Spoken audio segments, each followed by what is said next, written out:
to Bougie Black Therapist Podcast. I'm your host, Montoyia McGowan, licensed clinical social worker. Thank you for tuning in today. We hope that you like, share, and subscribe. And if we say something or there's some information that you resonate with, we would love to see your comments, and I will try to respond to them as soon as I can. One of the reasons why I felt the need to start this podcast is because in the community of psychotherapy, only about 5% of therapists nationwide are therapists of color. And therapy is becoming something that people want to invest in, but it's kind of challenging to find somebody that they can relate to as it relates to Black therapists. And so one time I was listening to a podcast, and there was two white therapists, and they were reviewing people's websites. And one girl was a black girl, a black therapist, and they were looking at her website, and they said that she didn't have any pictures of herself on her page. And they asked her why. And she said that she thought that if she put pictures of herself on her page, that people wouldn't come and see her because, you know, going to somebody of color wasn't something that she thought was like, it was almost kind of like she wanted to get them in first and then hook them. Mm-hmm. Like, I'm black. Right?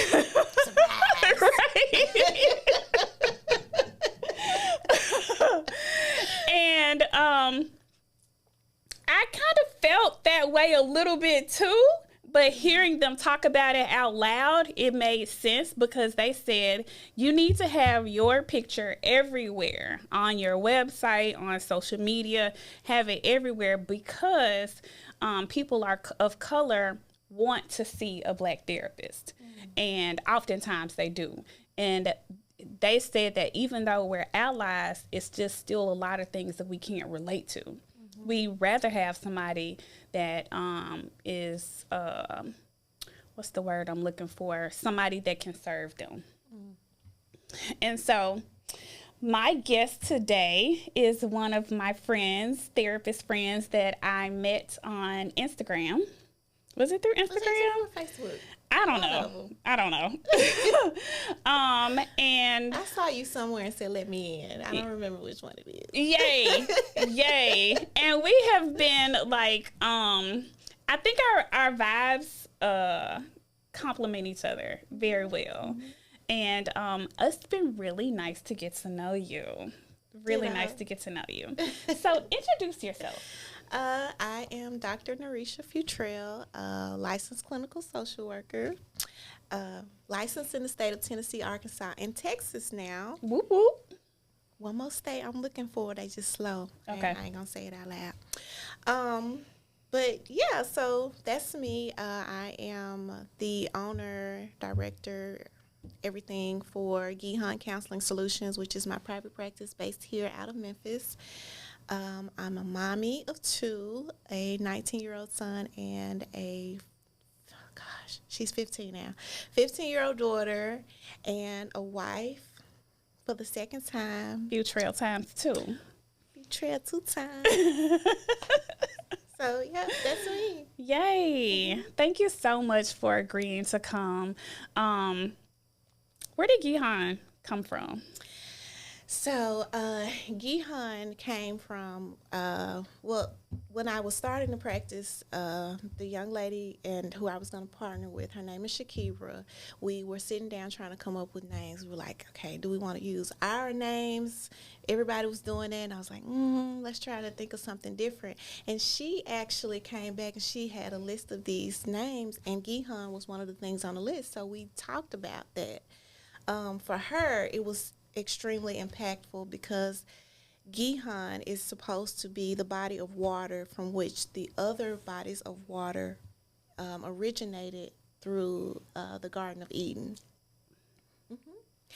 But the literal sense for Gihon means to burst forth, and I thought just this huge double meaning is awesome. So that's what we went with. I like it. Why did that resonate with you? Well, because I felt like, to have something that has a dual representation for people who are very strongly attached to their spiritual well-being, not just religion, but just spirituality. But this is the origin. You are the origin. And we're going to help you navigate what comes from the origin, from where you are. Yes. And of course, sometimes that looks like bursting forth. So you don't need to be timid. It's gonna be big. It's gonna be heavy, and then it's gonna flow the way it needs to. So I was like, yeah, that's it right there. Yeah. Do you get chills when you realize that one of your clients or even somebody that you love and care about is like living in that burst? Yes, I'm a natural cheerleader. I've been a cheerleader my entire life. Like.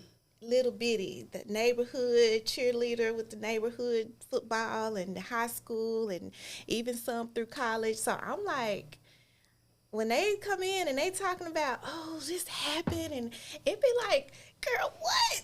Tell me more. Yes, tell me more about it, and what can we do to keep it going? So yeah, I feel that.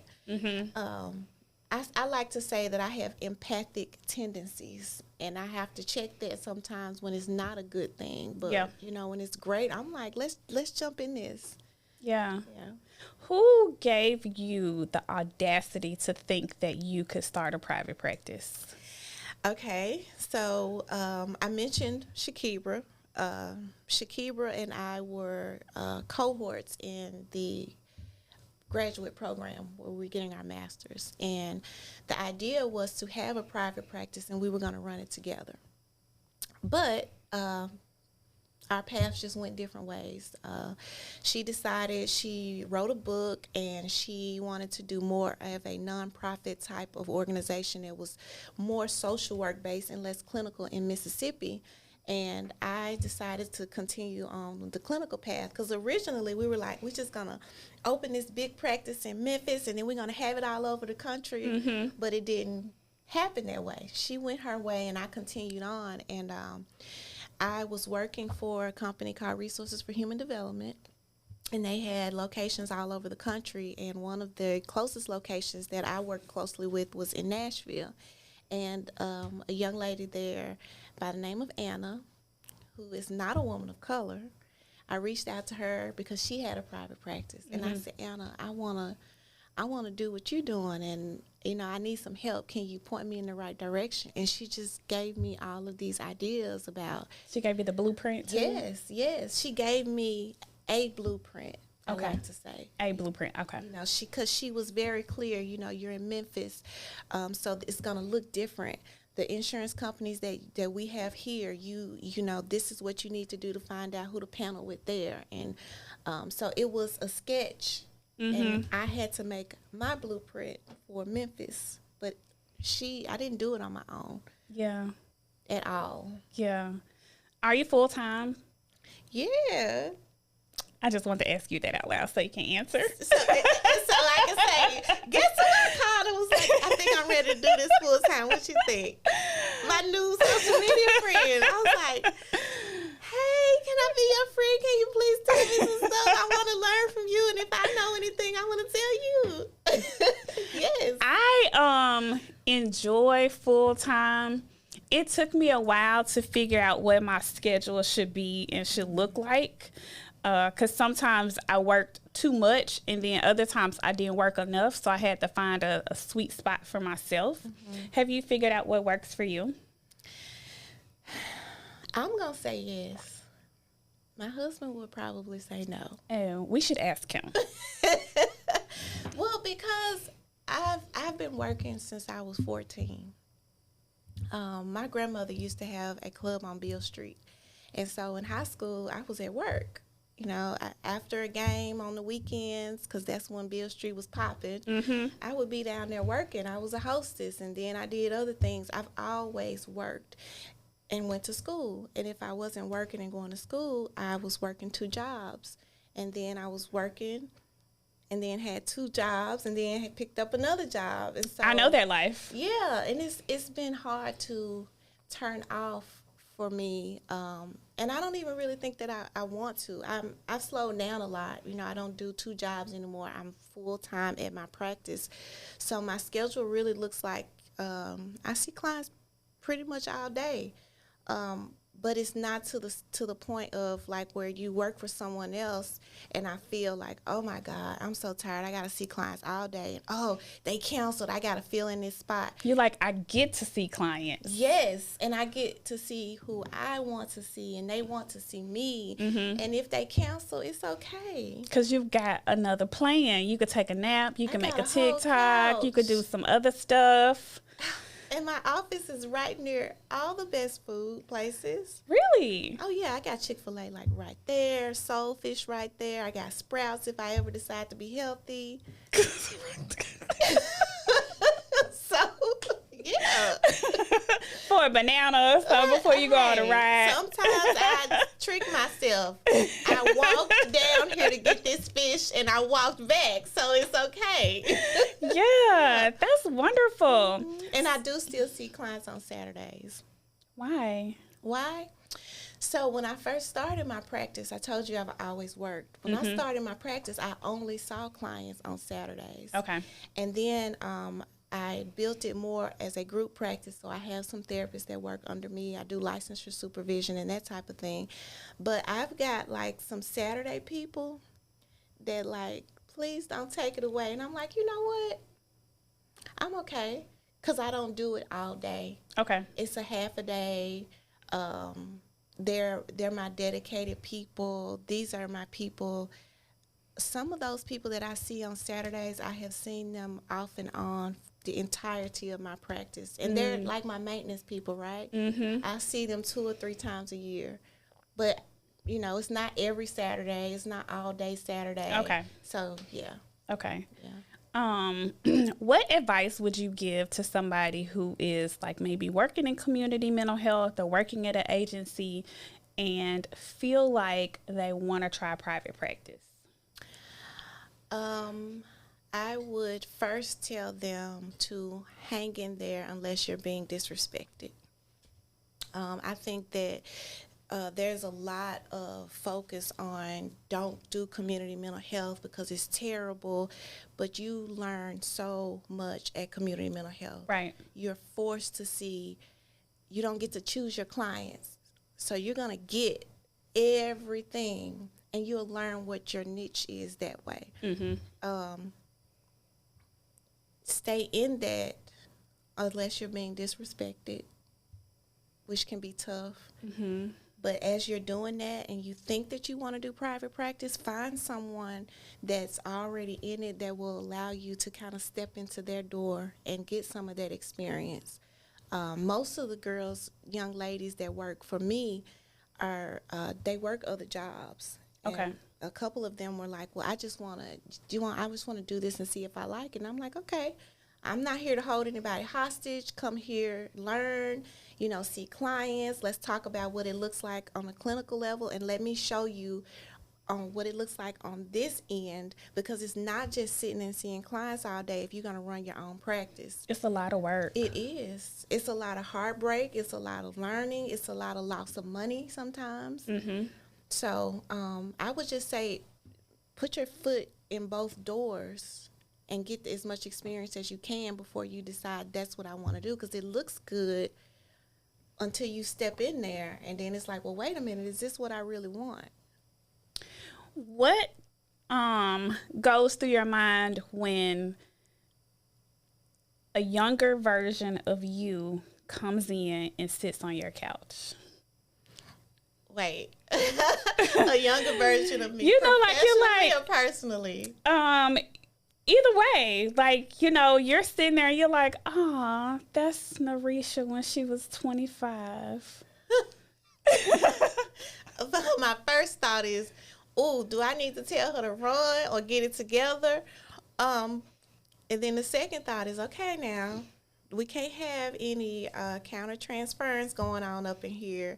If you're not going to be able to see this person for who they are and remove, then I need to be trying to let this person see someone else. But, we're human, so you're going to see people that you have some identities with. Right.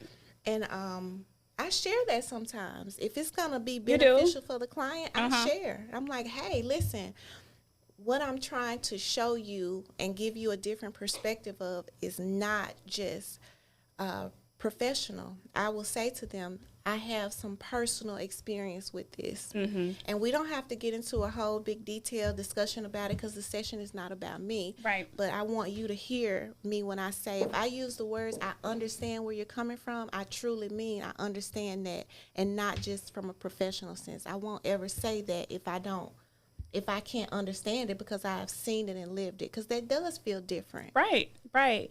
I've had encounters with a couple of therapists who felt like they shouldn't share anything. That I'm just here to help you, like zero self-disclosure. What are your thoughts about that? I think that, no slight to anyone, but I think that's that old school thing that we were taught. Right.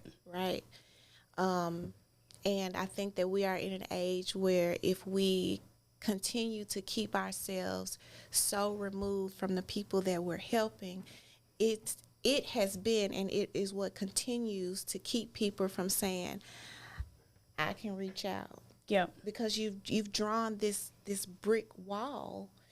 And people don't know who you are. They don't respond to that sometimes. Now, there are people who probably will respond to that. If that's the type of therapist you're looking for, I can't, that's not, we're not going to sit stone faced. I'm not going to ever not get emotional.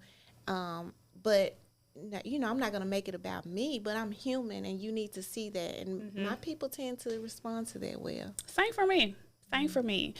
They like the fact that they can see what it could possibly look like if they keep going. They have an idea of what a different version of them, a more healed version of them, could possibly look like. And that's kind of what we do in some ways. We figure out blueprints that work and share them, or at least try to help them figure out what works for them. But here are some examples of what it could look like when you get to the other side. Templates. Yes. So when I was doing my one of my internships, I heard another therapist in another room laughing with some clients, and I was like, "We can laugh." Is she in there laughing with them? And another therapist, I heard them in the room praying with a couple. And I was like, wait, you could pray with a couple? So I really like the version of therapists that have helped us understand that you get to be a human person. One of the things that I know people like about you is you like humor. What does that look like in your therapy sessions? A lot of times it's probably my face. My husband says my face is effed up, but because I'm very expressive. And I will tell my clients, like, if you feel like my face looks judgy, please tell me. I swear I'm not judging you, but I'm not going to be, I just cannot. Well, how did you feel about that? Yeah. I ain't got it in me. I don't either. It's the cheerleader in me. My face is like, what? How did you feel about that? And you say something funny, and do not tell me not to laugh because I'm goofy. So as soon as you say that, I'm already laughing. Yeah. And I'll tell them, it's about to happen. And we laughing. I'm trying. And then, after they'll say, well, because we have had moments where it goes from they're crying and we are now laughing. And it's like, okay, all right, I feel they got all of it out. And they're allowed to go through a range of emotions with the short period of time that they're with you. Yeah, as they should. And I don't think that some therapists understand that it is an exchange of energy. As much as we try for it not to be, It can't. I read an article several years ago that said that there was research that positioned that we emit 8 feet of energy from ourselves. Mm-hmm. My office is probably about the size of this room. If I'm sitting with a client, I'm probably here and there on the other side of you a little bit. That's not 8 feet. I'm catching some of that energy. Right. And it's my job to help, maneuver some of that so that things don't get out of whack and all of that. But I'm not a robot. So I'm catching some of that, and I have to give something off. And we're in this closed space, so I'm going to laugh. Yeah. I've cried recently, on the phone with a client. Now, I've shared with you, like, the crying thing, I have to, because I'm a crybaby. And yeah. I will ugly cry, and I will hysterical cry. So I No, not hysterical. Me and the client might be sitting on the floor. But I've had moments where I'm like, okay, you got me teary-eyed and I'm breathing. It's the left eye every time. Where it start? Yeah, the right eye's strong, but the left one, I be like, man, like that is tough. And when I'm telling you as a client that's tough, I'm not just using the words. You see, that is tough. I feel what you're feeling. I understand that hurts. So, yeah, I'm probably a bit much. So, that's good. Because then you attract people who need you. You attract people who are assigned to your voice, who need to feel your energy. I had a phone session with a client, and I cried probably just as much as they did on the phone. And I was like, oh my God, I can't believe I did this. But then I was like, wait, girl, you human. You could cry. And then when I hung up, I was like, should I charge them?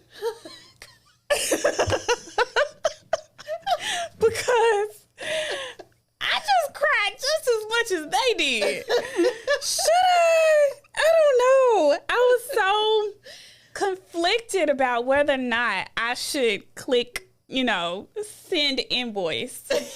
But then I thought about my friend, Debbie, who she teaches people about, grief, especially, dealing with grief as a therapist. And I was like, wait, Debbie has clients who deal with grief all day long. So, and she charges people. I'm sending the invoice. And surely she has shed a tear at some point. Of course. Yeah. She said, if you're human, you can be human. And so my client, that was the fastest they ever paid their invoice. I was like, oh, I could cry, I could laugh, I could tell jokes, and I could cry in therapy session. My jokes are funny. All of my jokes are funny. I laugh at them even if nobody else does. I'm gonna laugh at me. Right? And sometimes it's dirty. Right?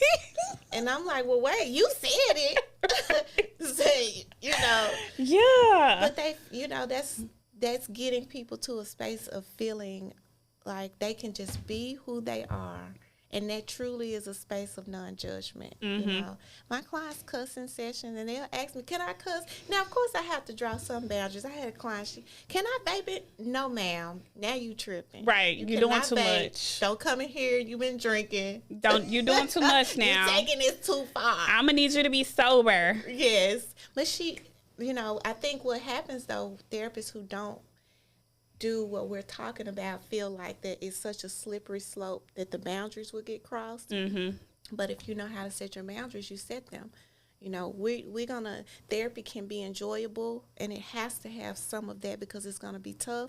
Right. But my rules are still my rules, which on the front end. If I have to remind you, I don't have a problem reminding you. Right. And if they respect you, they're going to be like, oh, my bad. I should have left this in the car. Yes. I mean, I've worked with sex offenders, so you gotta know how to set boundaries. Oh, wow. Yeah. So, there was something else I read an article that said 80% of the therapeutic process is the relationship between the client and the therapist. 20% is like the psychotherapy stuff that we learn in school. But 80% of it is how comfortable they feel with you. I would agree. Yeah. And I forgot what my question was for saying that. Whoopsie. That's one of my therapeutic words. Whoopsie. Yeah, whoopsie. Like, my bad. Checked out. Sorry. I'm back. I'm a master disassociator. It's one of my gifts. Tell me, I remember when you said that you wanted to learn TikTok and that you were like hesitant and scared and was like, what am I supposed to do? And now I'm That's like, all I do. I need her to teach me. I need her to show me how to go back and forth through the screens and stuff. Because I have great ideas. I scroll and I'm like, ooh. I scroll and I'm like, oh, yeah. And then I put the phone down and I go and do something else, like watch Law and Order. So the funny thing about TikTok, I give credit where credit's due, okay? My husband deserves all the TikTok credit. Yay! Because I wasn't on no TikTok. And we'd be laying in bed, or because we're not one of those couples where I'm like, we need to be doing exactly the same thing. He don't move that way. So if I'm on my phone and he's watching a movie, we're good in the same space. But he would be on his phone and hogging the TV, and I would just be like on Facebook or playing one of my match 3 games. And I'm like, what are you giggling at over there? What are you doing? And he's like, I'm looking at TikTok. What is TikTok? Let me see that.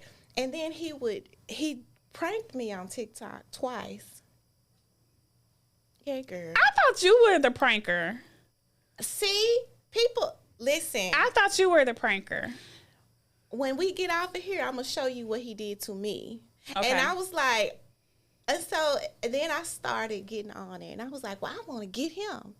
And then when I wanted to learn about it, I was like, and he'll tell you, I'm one of these people, if I've made up my mind to do something, it's happening. Once I decided that I wanted to learn how to do it, and I can't wait on, I got my own trauma stuff. I can't wait on nobody to help me. So if I ask you and you don't move fast enough, I'm going to figure it out. So that's what I've been doing with TikTok. My little niece, she wasn't answering me fast enough. So I Googled, and then I YouTube, and I'm like, oh, I could do this. Or I watch someone else's videos, and I'm like, I could use that sound, but this material. Yeah. And then I just play around with it. And then now I get frustrated, fuddy-duddy frustrated when they do updates. Because, like, they just did one. I was like, well, how am I supposed to edit the video now?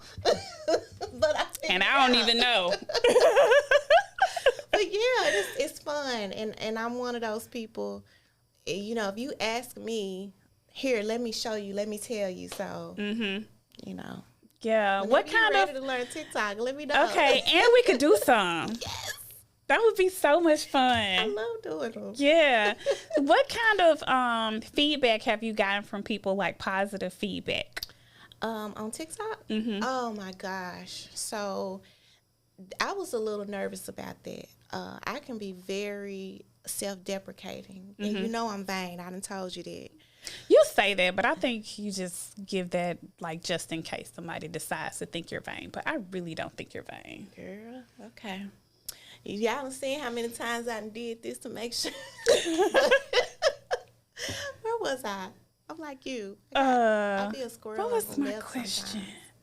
Oh, the comments. Oh, okay. So my video that I posted today is what, Wednesday? Either Monday or Friday was the most popular video that I've posted thus far. So today it has over 10,000 views and over 2,000 likes. So that's big to me. Yay, that's huge.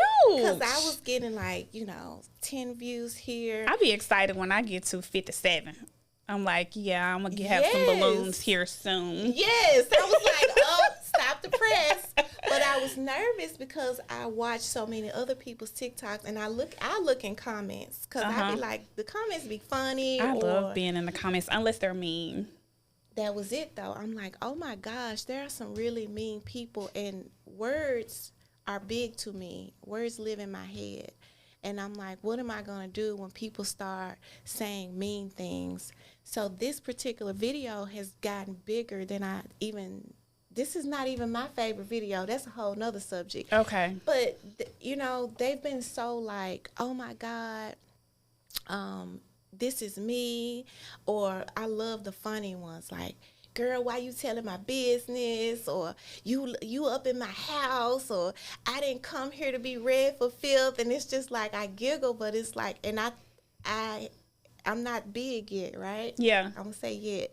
So I take time to read every comment, and I try to like every comment, and I try to respond with something. Now, I know that at some point when things start to get mean, I'm going to have to stop because those words live in my head. Okay. I've had a couple of people. So that's you taking care of you. Yes, yes. Well, I've already had a couple of people who are just like, you know, just passive-aggressive meanness, and I've either deleted it or I left it there so other people can see what type of person you are and that I'm not going to respond to it. So.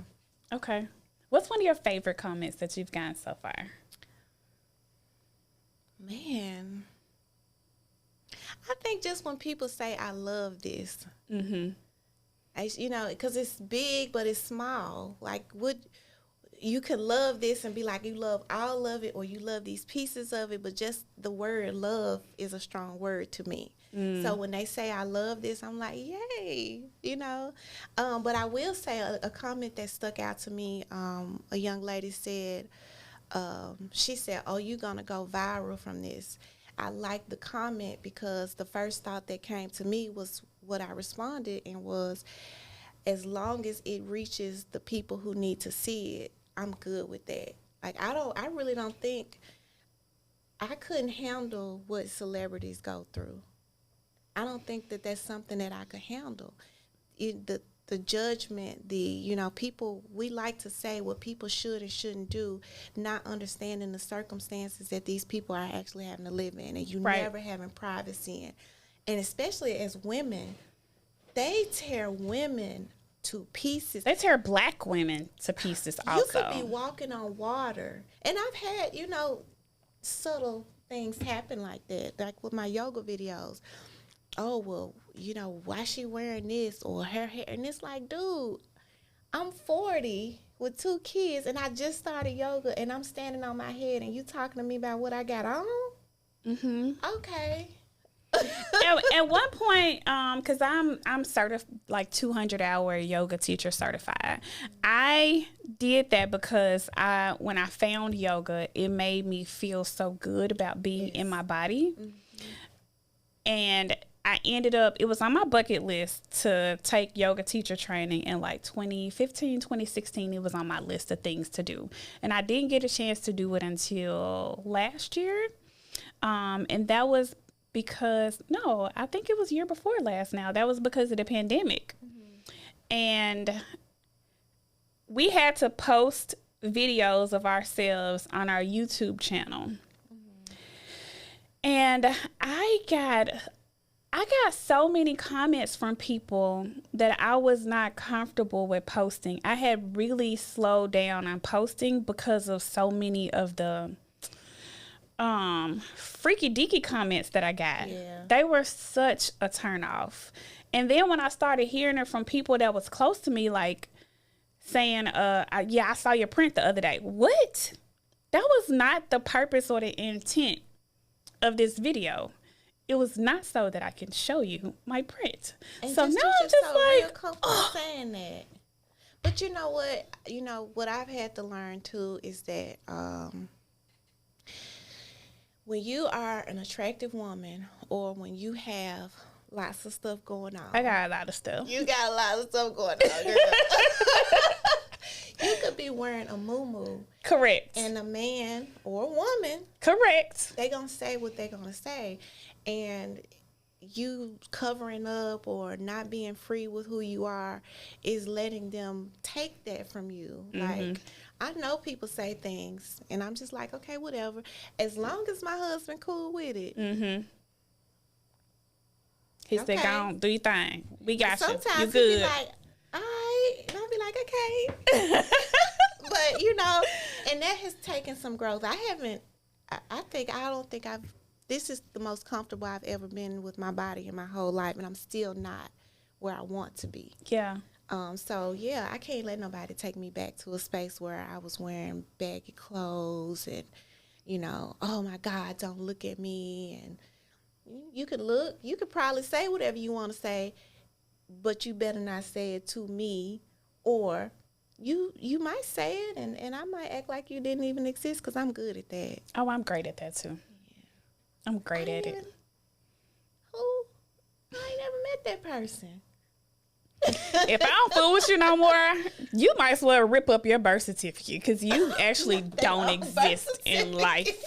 And you hate to have to be that way, but it's like, if you felt good enough to be disrespectful in that way, and I get it. Some people, this probably is a whole nother conversation, but I've heard men say things like, well, you got it out there, or just not even just talking about me, but other women. And yeah, okay, but that doesn't mean that you have to say something. You don't have to always act on your impulses. We have a higher cognitive level of thinking and judgment for a reason. Yeah.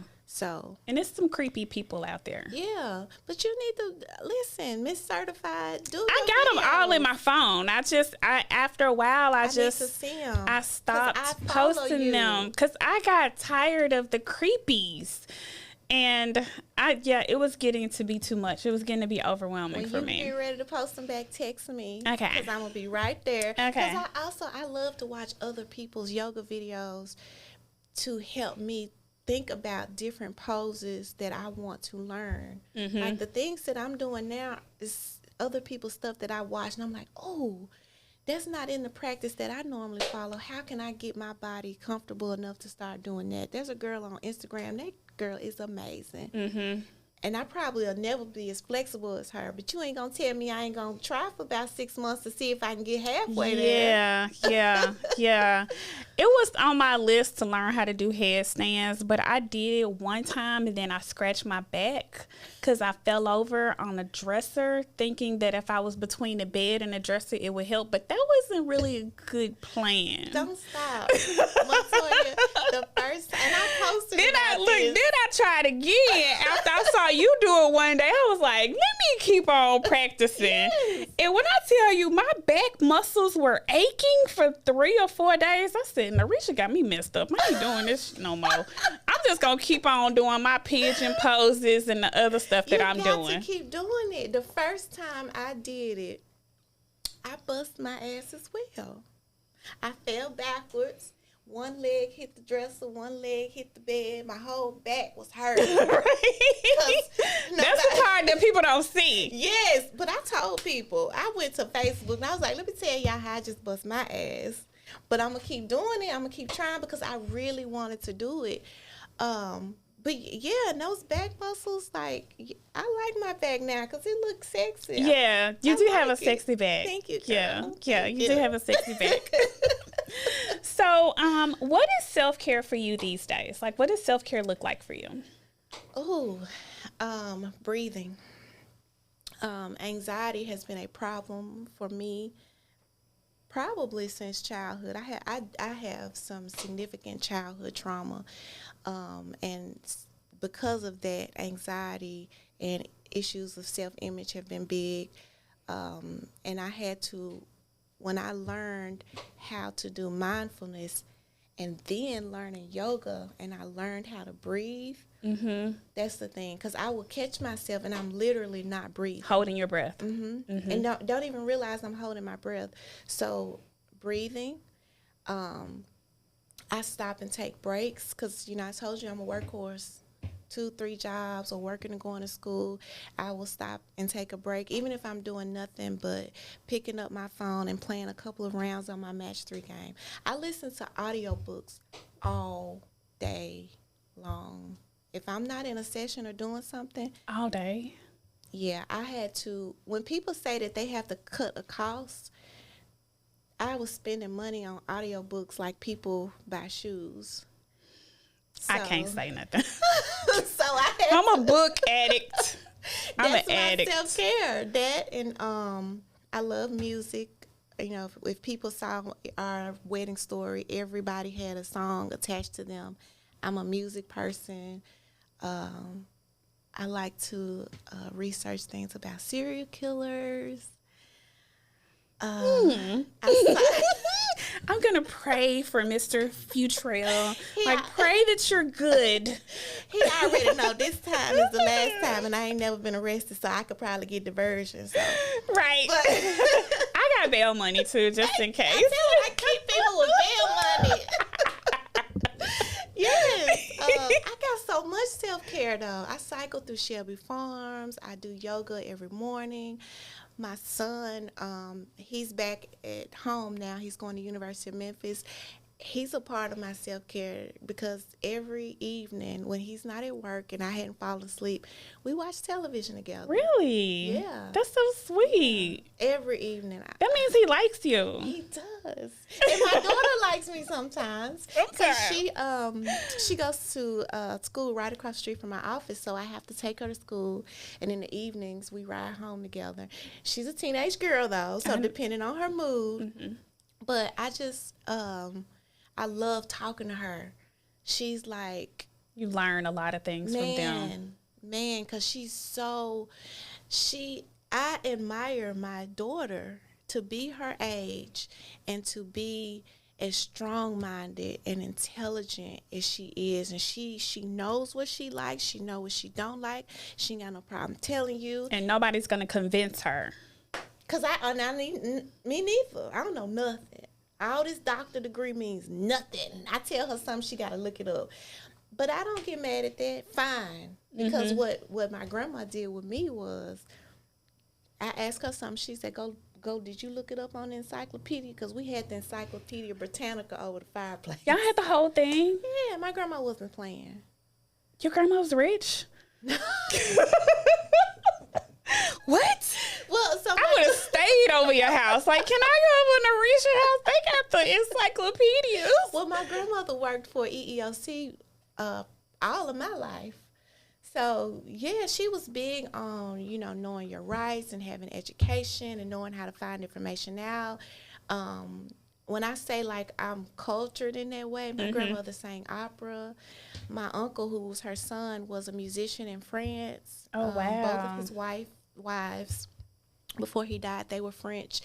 I mean, we watched The Wizard of Oz. I watched black and white movies on TCM. I didn't see The Wiz until I was 24, 25. Oh, wow. Wow. Now, my mama, a different story. My mama, she a real city girl. So, I got it all the way around. But I appreciate, like, all of that, Yeah. We just went completely off rails. Self-care, all of that. I get my nails and stuff done now. I never did that up until a few years ago. But now I do it. I take care of my own hair for the most part, but my loctician, shout out to Latrice with Chakra Locks. I love going to see her. I'm not one of those people, like, even if she made me mad, I'd be like, I'm not talking to you for a while, but you gonna do my hair because you good and I love you. And it's the relationship. Yeah. It's the ship. Yes. And she takes care of me. So, taking care of my hair is still, and I take naps. Naps are important. Very. I can do 15-minute naps. I know a lot of people can't do that, but if I got a 45-minute session, lights down, give me 15 minutes, and I'm ready to go. I don't know that I could do 20.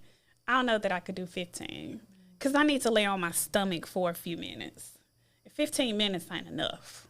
I need at least 5 minutes. I can't sleep on my stomach at all. Right. I'd be like this. I need the 15, and I'm a open mouth sleeper too. So I'm wake up and it's like, hey, how things been? What's going on, girl? Oh my goodness, this has been such a great conversation. Yes. I had another question I was going to ask you, but I can't remember it. It's just so many things that we could talk about to help therapists of color get comfortable with being who they are and how they are. I know. I took a class. I've been doing brain spotting. Have you done brain spotting yet? No. I have been interested, but I have never just tapped into it. I will send you the information because I think she has a couple of sessions coming up with Tracy Montoyia. I think that's how you say her last name. She's in Atlanta, and she is the mother of color of brain spotting. She's the first Black female internationally to be certified in brain spotting. Okay. We call her auntie. That's fitting. Yes, we call her auntie. And we did an exercise in the last brain spotting class that I took that talked about intersectionality. And we had to tell people who we are and using like different parts of who you are. Like I'm a female, I'm cisgendered, I'm Black, I'm a mom, I neurodivergent. Just whatever else it is that you can come up with, like a mom of a teenager, a mom of a 20-something-year-old, all the things that make you you.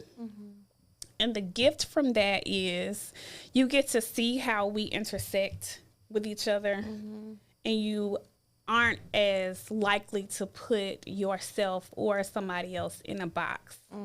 And when you were telling me about all the things that make you multifaceted, that's what I was thinking about. Okay. Which means that you attract several different kinds of clients, several different types of clients, because they can relate to you and they can instantly connect with you in one way or another because you get them. I was the nerd in school. I was the one that had like 7 books in my backpack, and I'm like, why y'all don't have no backpack? What is this about? You're doing the homework? Yeah. That don't make sense to me. I was also in ROTC, so I was the nerd that could shoot really good. And It was dangerous. I was. My nickname in high school was Killer. Okay. Killa. No, you are. In my my yearbook, I had several people that said like left notes for Killer. And it was because I was not one of the popular girls. I was just one of the smart girls. And I realized, because I went to a school in the hood, that if I made friends with different groups of people by offering them something like help with their homework or a copy off of my paper, then I was creating loyalty with them. Yes. So I can walk home and ain't nobody gonna mess with me. Right. Or I can get on the bus and ain't nobody gonna try to, fight me or whatever. Yeah. So they be like, no, not her. Right. Leave her alone. So Right. I learned early how to build alliances with people. That's interesting. But there was some people that would be like, ugh, she killed me. Ugh, she thinks she's so smart. Ugh, I And you can't didn't stand ask for her. that. Yeah, oh, I can't stand her.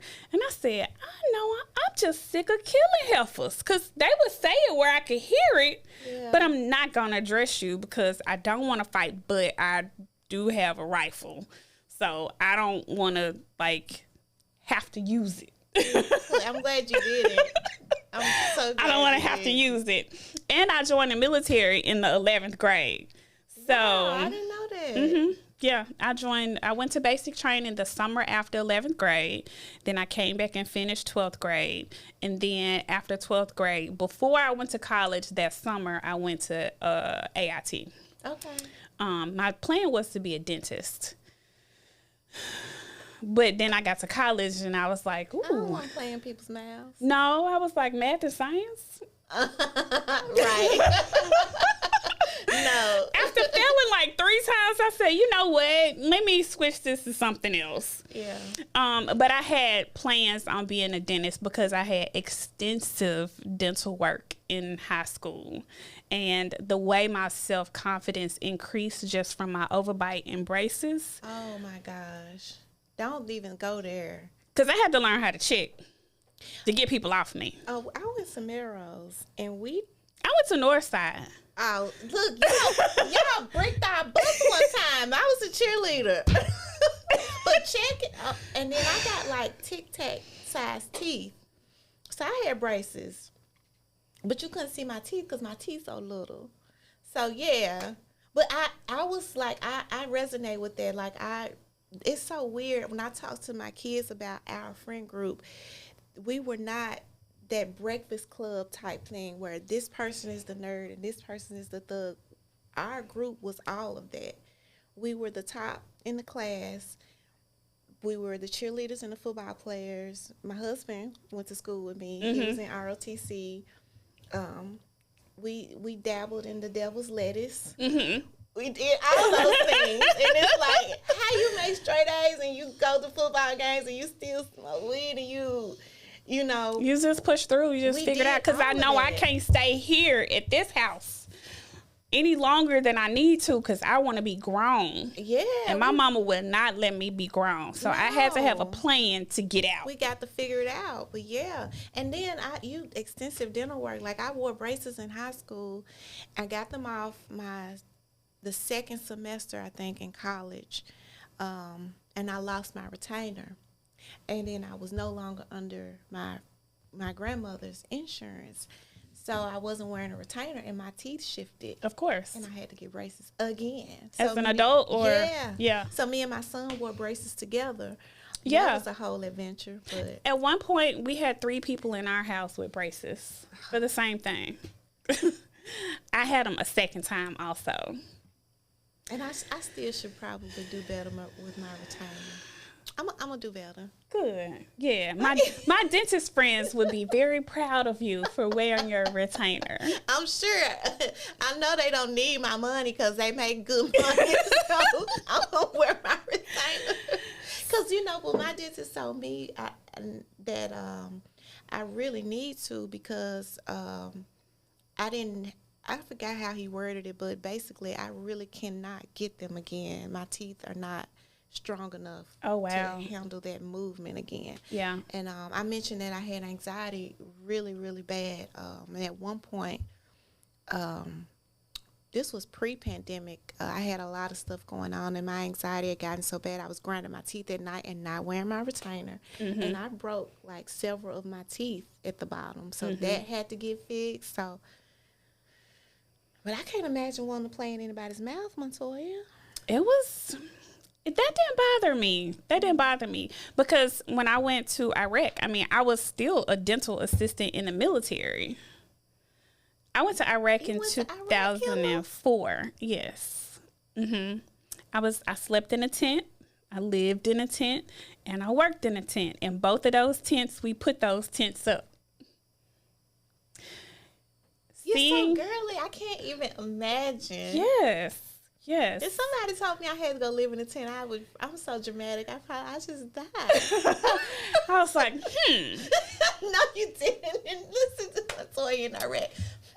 How are we going to figure this out?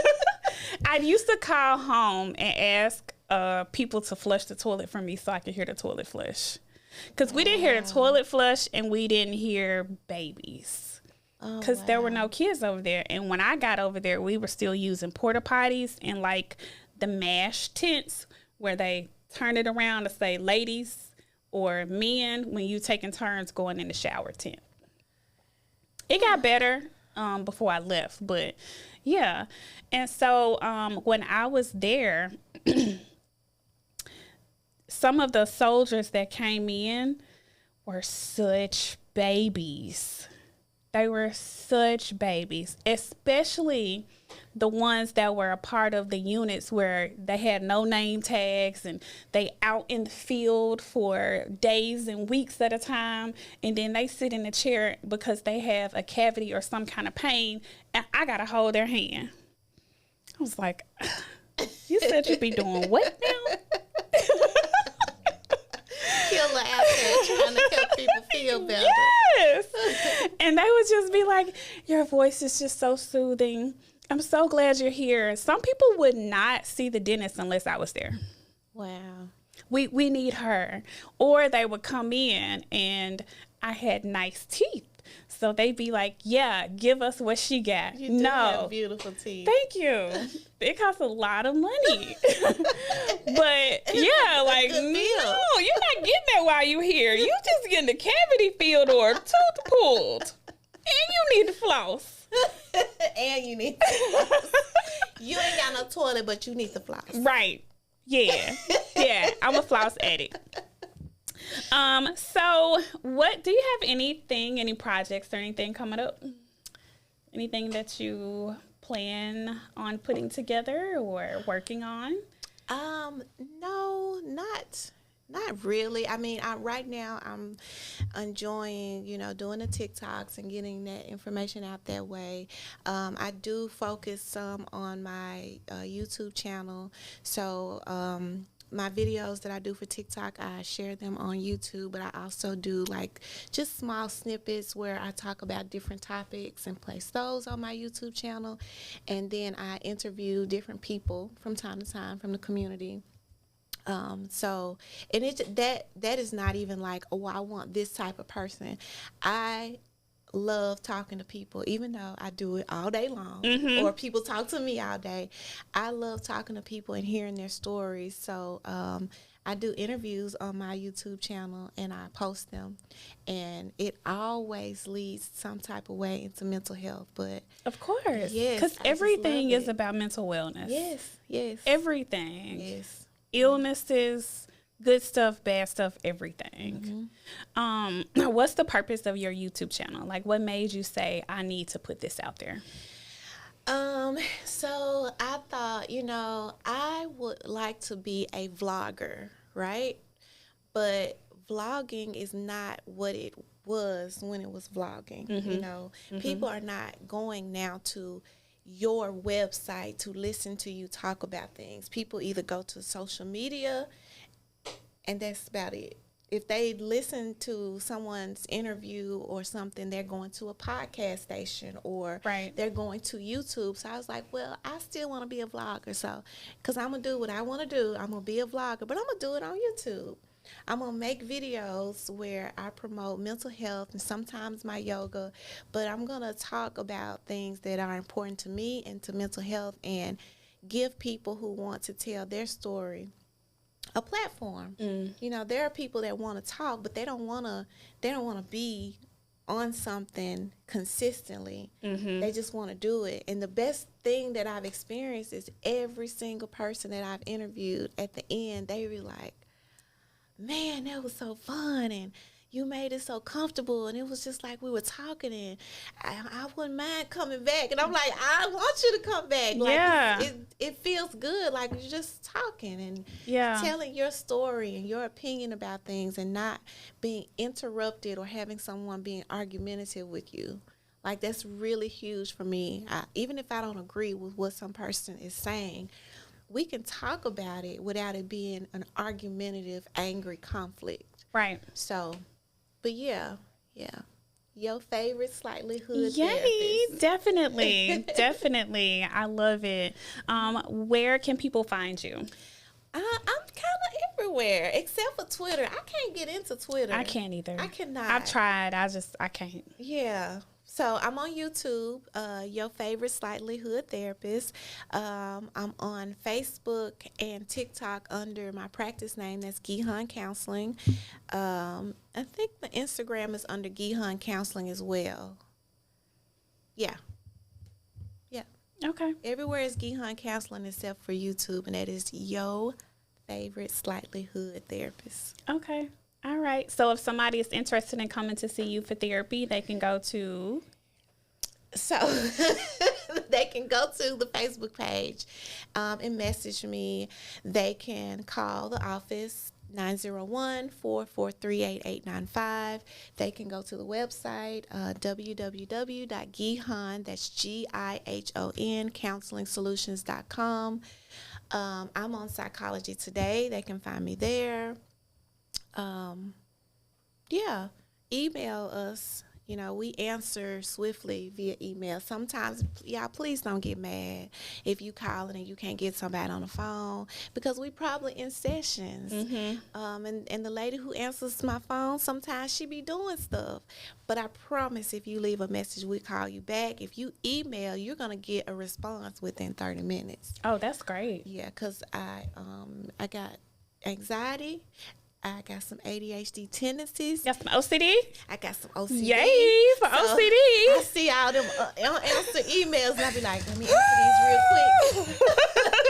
So you're going to get a response. So you don't have any notifications on your cell phone, like unanswered text messages? I don't do that. Okay. And because if it sit there too long, I got to click that notification off. Same for me. I can't. Same for me. The seeing a number stresses me out. Yes. And I'll tell somebody, hey, I saw your message and I accidentally clicked on it, because if I forget to answer back, hey, hit me back again within, the day if I hadn't responded to you, because I accidentally opened this. Because I don't like to open stuff unless I can go ahead and answer. And then it stresses me out if I don't go ahead and open it, but I can't respond to it right now because I know I'm going to forget. The brain. I feel you.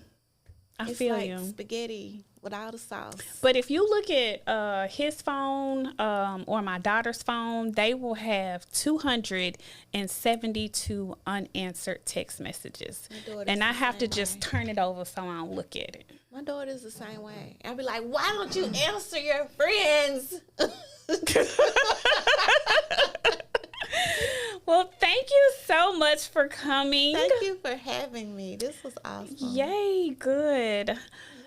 This has been a wonderful episode of the Bougie Black Therapist podcast. Hopefully you have heard something or learned something that has resonated with you. We'd like to know in the comments. You can like, share, and subscribe. You can find me, Montoyia McGowan, at stoppingthechase.com. You can also find me on Facebook and on Instagram. On Instagram, I'm Miss Millie Rock. I like it. You can also find me on Bougie Black Therapist. And until next time.